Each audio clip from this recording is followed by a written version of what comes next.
Very good of you all to turn out in the rain.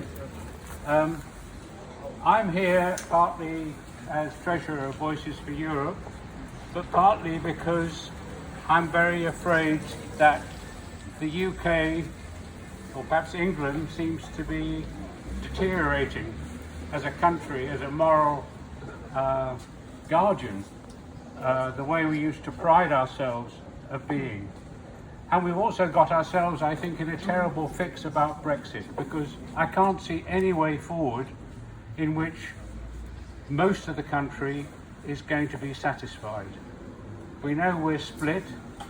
If we leave, that'll disappoint us as Remainers and damage many of our friends and colleagues and family members who'll be caught up in this crazy immigration situation. If we remain, there'll be an awful lot of people who consider that to have been a travesty, a failure to obey their democratic wishes. So we are faced with an enormous difficulty, I think, in the future. And it's going to be easy to blame somebody, and it's going to be quite easy, I think, to blame the people who live in this building. Yes. The European Research Group. Now, I don't want to blame them, because actually I think the blame game is going to be very destructive for all of us. But to be fair, they have done quite a bit to undermine our relationships with Europe. As you probably know, it was founded in order to try and combat the Maastricht Treaty. The Maastricht Treaty led to us eventually adopting the Convention on Human Rights. So they wanted to, for some reason, they wanted to set that aside. I think it's actually quite interesting to ask what it is they do want, because for me, I find it a bit mysterious what other people want in leaving the European Union. It seems to me obvious, and I'm sure to many of you, that there are great benefits in remaining. So what do the leavers want? Well, if you look at the European Research Group, the ERG, I had a look at, you don't know who their members are because it's a secretive organisation, but 10 people came out and declared themselves members during the Vote Leave campaign.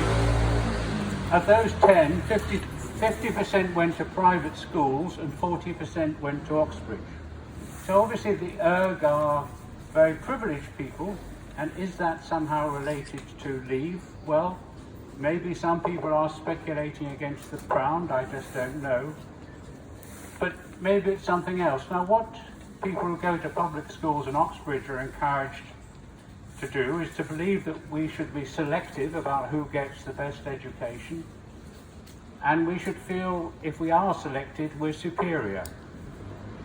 And it seems to me selectivity and superiority are two of the planks that justify, it seems to me, a lot of what people are looking for. Some idea that they're looking back to a future where the British, or perhaps more specifically the English, stand above other people and can determine who has that precious epithet of Englishness applied to them. So selectivity and superiority seem to me, in the wrong hands, very dangerous. And actually, there's a bit of me that can resonate with that. I apologise to my fellow European citizens who haven't called themselves English in the past, but I can imagine myself saying something like, oh, well, in England, if we're all alone, we get going. When we're on our own, that's when it really gets going. We can be great again like we were at some fugitive past time. We can all stand on our own 2 feet. And now I think to myself, maybe that's what people in this building believe, but it's a fantasy. We can't possibly stand on our own 2 feet. And actually, even though we felt we were superior in the past, perhaps economically in the 18th or 19th century, morally, maybe we believed we were in the 20th century, we've given up all claim to that kind of moral responsibility. We've backed out on our commitments. We backed out on our commitments to those people who, like my renowned wife here, were given indefinite leave to remain when she came to this country. And what's happened? The government just said, oh, we didn't really mean it. That was a past government. no, you don't have indefinite leave to remain. Well, if you live in a country where a government can't be trusted, you can't claim to be on the moral high ground. The current government has been found to have acted illegally, as you know, but there are no sanctions have resulted in that. So I'm just going to finish, because we have a lot of very good speakers later, with this question to members of the erg here.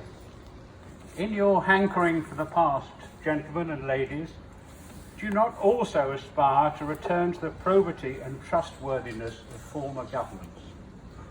Perhaps if you could do that and encourage our current members of Parliament and other people who have influence over all our lives, then you could come out of the shadows and hold your head high. Thank you.